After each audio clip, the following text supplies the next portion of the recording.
Did you know that in order to get strength and stability on the bike, we don't need to do a ton of labile surface stuff and crazy Bosu ball or Indo board stuff? Today's exercise is actually going to teach you how you can get stability and strength through range of motion and a little bit of goofy coach as we go through the single leg deadlift reach, which is going to be an expose of what you can and can't do and have you feeling stronger and more stable on the bike, whether you're sprinting, climbing, or just cruising along.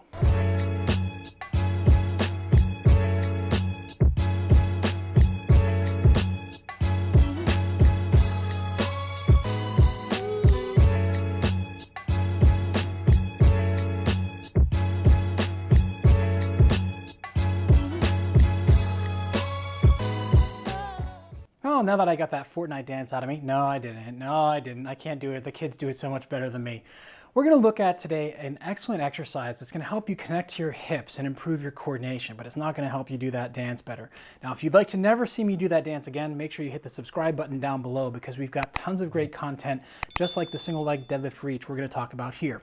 Now, the single leg deadlift reach is also an assessment tool that we'll use here at Human Vortex Training, depending on the athlete. I'm not going to tell you when or where we're going to use that because I already talked about that in the Strength Training for Cyclists certification. You can check that out by clicking on the link up above.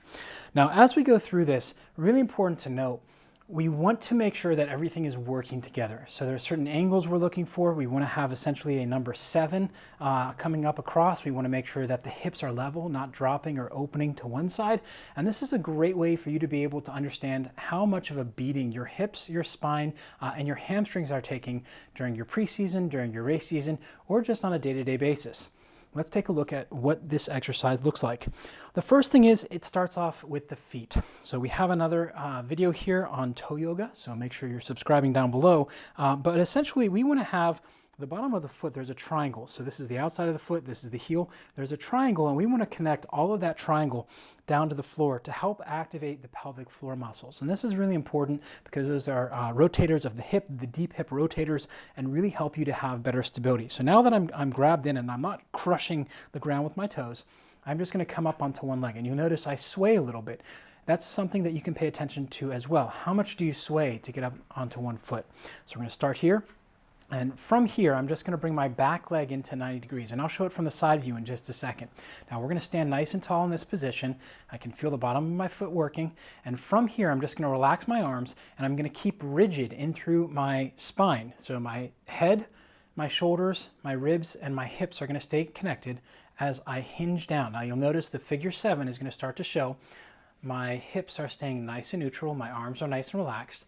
I'm going to hold here for a second. I'm going to go as far down as I can, keeping my back straight, and then I'm going to come up from there. And what we're looking for is the figure 7 down and through, making sure you're not shifting over to one side, as well as your ability to move from the glute and from the hamstring. So let's look at that from the side. So the way this will look, chin is tucked, staying nice and tall. I'm getting active in through the bottom of the foot, getting into the floor. And you may notice my hand kind of does this a little bit. There's a direct correlation and connection between your hand and your feet. So I'm doing that. I'm going to lift 90 degrees, so we're keeping this active. The toes are pointed forward, not back, and then I'm just going to come through that range of motion. Notice how my back stays straight, I'm not rounding. So my legs are going to stay almost parallel. I'm going to come down as far as I can in a hinge pattern, and then I'm going to use my glute and hamstring to come back up. So you'll notice the thighs stay relatively parallel. I'm not letting that leg come back. I did at the beginning just a little bit, but I quickly corrected.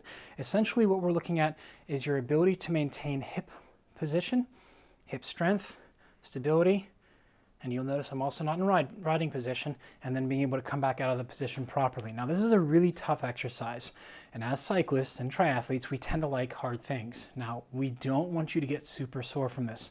Start off with 1 or 2 repetitions for 2 or 3 sets, wait 3 or 4 days. If you're more sore the second day after doing this exercise than the day after, that's a big red flag from your body telling you, hey buddy or budette, this is way too hard for you. We need to do fewer repetitions. In that case, do 1 set of 1 and do it every 3rd day for a month. And then when that feels easy, you do 2 sets and you build from there. Soreness is not a good indicator of a good workout, so keep that in mind. Now, if you found this video to be useful in helping you learn the single leg deadlift reach, as well as understanding the connection of the bottom of the foot, the pelvic floor, and being able to hinge in through the hips, make sure you're hitting the subscribe button down below. If you'd like to learn more, head on over to the Human Vortex Training website. Make sure you sign up for our weekly free newsletter. And remember, until next time, train smarter, not harder, because it is all about you.